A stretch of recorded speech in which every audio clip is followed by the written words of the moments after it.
Hello guys, ayan kararating lang ng mother niyo.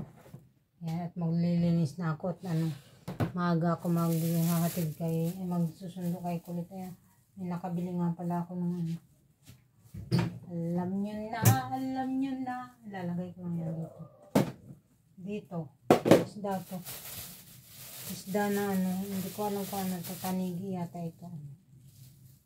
Yan ang ulamin ko ngayon. Kasi kung bibili ako ng baboy tapos 150, dito na ako sa isda na masarap 150 din. So ano lang tayo, hindi talaga ako nagbababoy na na ako sa pagkain ng baboy, nabibili na ako. Ayan, ito yung aking ulam for later. 150 siya, 2 peraso. Sa baboy din kasi ganun din. Hindi dito na ako healthy, diba? Kaya ko lang ito mamaya.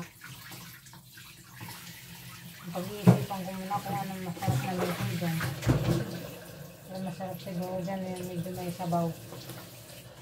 Pero mamaya ko na yung pagkahatid ko kay kulit ko. Pagkasundo ko kay kulit. Masarap to, iskabitsi. Yan. Diba?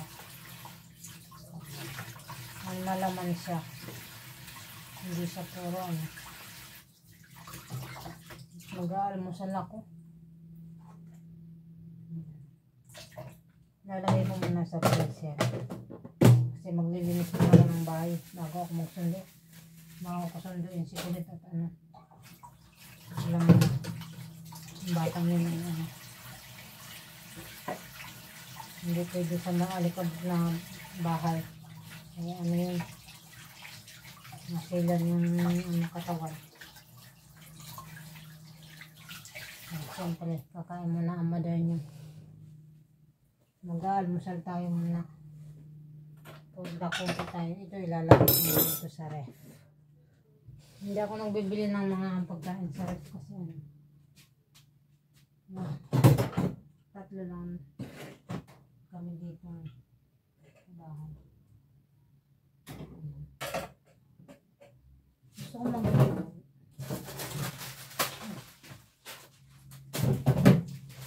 Dito luluto ako ng itlog.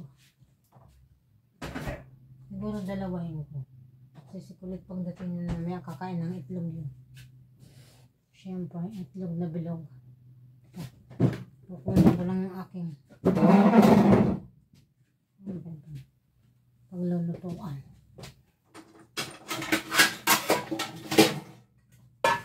Yan.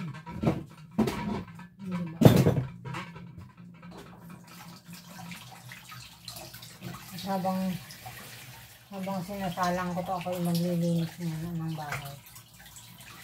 Pagdating namin kulit mamaya. Ipapulok ka naman ito. Ayan.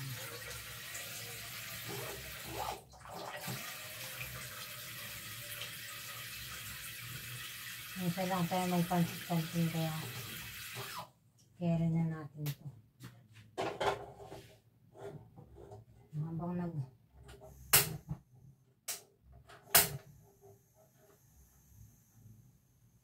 Habang naglilinis tayo ng bahay, ayan. Diba?